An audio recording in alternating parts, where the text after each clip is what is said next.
Hey everyone, Mr. Sujano here, your source for gaming, tech, emulation, and open source news. Let's get started. Alright, we'll kick things off talking about one of my favorite multi-system emulators, and that is Ares, and Ares just got a brand new update. So at the time of filming, Ares version 141 is the latest update, and this is the first update since the end of August. With this update, we've got a bunch of fixes and a bunch of improvements for a bunch of different systems. For example, here on the SNES, they've added support for games with 256 KB of SRAM. This will improve compatibility with ROM hacks. For the GBA here, they've added support for the pixel accuracy toggle, and they say here significant performance increase when pixel accuracy is disabled. But if you wanted the emulator to possibly look a little bit more like the original Game Boy Advance here, you can enable that. And for the N64 here, they allow for pack swapping on controller port 1. You can now change between controller pack, transfer pack, and rumble pack at runtime. Ares is 100% free, it's open source, and it's one of my favorite multi-system emulators. It supports a whole bunch of different systems, and like everything I talk about, link will be in the description below right at the bottom. Next up, we're talking about the upcoming Super Sega FPGA, and the Super Sega FPGA is in the news yet again, and I would argue for all of the wrong reasons. It's seemingly in yet another controversy. We've talked about some of those in the past, and well, here's another one. Confusion reigns as Super Sega pre-orders get charged for the full amount. So from my understanding, the initial price to pre-order one of these was about $3 overall, with the full price of the unit being charged much closer to shipping, which is supposed to be in 2025. Well, it turns out that Super Sega is charging people the full amount, so people who pre-ordered this are being charged about €420. That includes the price of the unit and shipping. Interestingly, Video Game Esoterica noticed this in their documentation and did a video about it a few days ago. He noticed that even though someone was giving them $3 for a pre-order, at any point in time they could pull the remainder of the balance. And that seems at any point in time means now. I do recommend checking out his video. He goes over what he knows about the devices, his opinions, and also provides some very interesting information. Whether you're interested in one of these devices or not, I do recommend checking out that video. So since they are taking money, I'm assuming that the Super Sega FPGA is going to be the real thing. It's going to exist and going to sell. Now, they will be having a crowdfunding campaign on top of that, and I will be paying attention to see how much money they raise. And I'll also be paying attention to see if people actually get their units. And if they do, will it be true FPGA, or is it going to be just kind of an emulation box disguised as an FPGA? Who knows? Let me know your thoughts about the project in the comments below. Next up, we're talking about Ubisoft's NFT RPG, Champions Tactics, Grimoria, and Chronicles. We talked about this game the other day when it released. And interestingly, it does require people to pay money to buy NFT figurines for a couple of bucks or even up to something like $63,000. Anyways, it seems that no matter how much money you spend, you're not going to win. It's been plagued by a single player auto-winning every game. So it seems that this one person has found a way to hack the game to auto-win, and they've played over 56,000 matches and won every single one of them. Apparently here, the development team is aware of it. They banned the account, but people are still reporting that they're being beaten by the exact same person who has been reportedly banned. Now, unfortunately, I don't know a whole lot about this game. I don't know what winning means in this game. I don't know what it means to be on top of the leader chart, and that's mostly because I'm not interested in it. But based on my experience, I find that in a lot of multiplayer games, there are cheaters that just want to be on the top and don't really care about reputation, don't care about anything, just want to see their names at the very top. And it seems that this may be the case here, and it also seems they've added some more of these figurine things. So this NFT here is going for $128,000.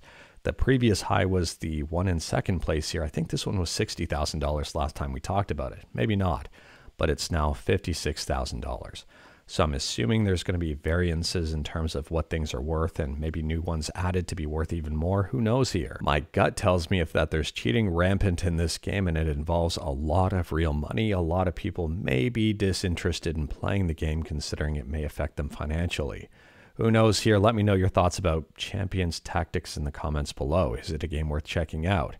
In my opinion, it's not up my alley at all, and I've got no interest in it, but maybe some of you are. And speaking about money, next up we're talking about Meta, and it's being reported that Meta's VR/AR division struggles with a $4.4 billion loss as expenses rise here in Q3, and that is not good at all for Meta. However, it might be short-term pain for long-term gain, because Mark Zuckerberg says our AI investments continue to require serious infrastructure, and I expect to continue investing significantly there too. So it seems they're going to keep plowing money into this and hoping it's going to continue to develop. Who knows here, but if you're on the Meta VR team and you're interested in that side of things, this might be good news that they're heavily invested in it. And speaking about long-term gain or long-term investment, next up we're talking about the Silent Hill 2 remake. Now there are spoilers here, so if you wanted to avoid them, just feel free to skip to the next section in the video. Anyways, here, it turns out that James has been stuck in Silent Hill for 20 years. So within Silent Hill 2, there is a photo puzzle, and someone put all of the pieces together to find out it spells, "You've been here for 2 decades." And if you wanted to see the post, feel free to check out the Reddit post. Again, link is in the description below. But they went through every single photo here and the information they pulled from it, and it turns out they were correct. Additionally, if you wanted to see the photos, there's a separate Reddit thread with all of that in the same subreddit. Each of these Polaroid photos are listed, and you can go through them and relay how this person found out this puzzle. Now, this theory, this answer to the puzzle, has been confirmed by Team Bloober, by Matthews here, who was on Team Bloober, who helped design the puzzle. So he says, "I knew it wouldn't stay hidden for long. There was a theory in our company that the puzzle might be too hard. I really wanted to make it subtle when I was pairing those photos. I think the timing couldn't be better for you to solve it. Congratulations." This is very interesting overall, and I would say never underestimate the power, the intelligence, the cleverness of gamers. So let me know your thoughts about this one in the comments below. Were you trying to solve the puzzle? Were you even close? Were you even aware about it? And let me know your thoughts about James being stuck in Silent Hill for 20 years. Next up, we're talking about Pokemon TCG Pocket, where TCG stands for Subscribe to Mr. Sujano, or trading card game, depending on how you want to interpret that. Anyways, it's being reported that this game has been extremely successful. I mean, the game just launched and they're already reporting over 10 million downloads. Now, it's not just downloads where this game is being successful. The Pokemon Company are probably pretty happy with how much money this game is raking in.